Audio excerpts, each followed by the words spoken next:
Here's another look at Highway 2 in the daylight between CROOKSTON and Grand Forks.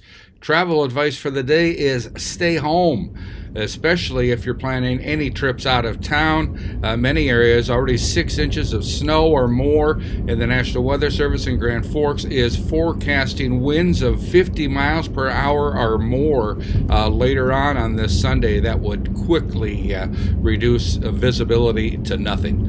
Here's a look at the road maps. Here's Minnesota. If you look across the northern tier of Minnesota, those dark lines, no travel advised in many places already, or else roads are snow covered.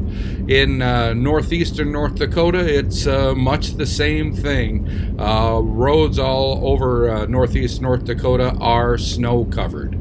And again, the big problem here, the Weather Service says this afternoon we could see winds in excess of 50 miles an hour, which would quickly turn visibility to zero in many areas.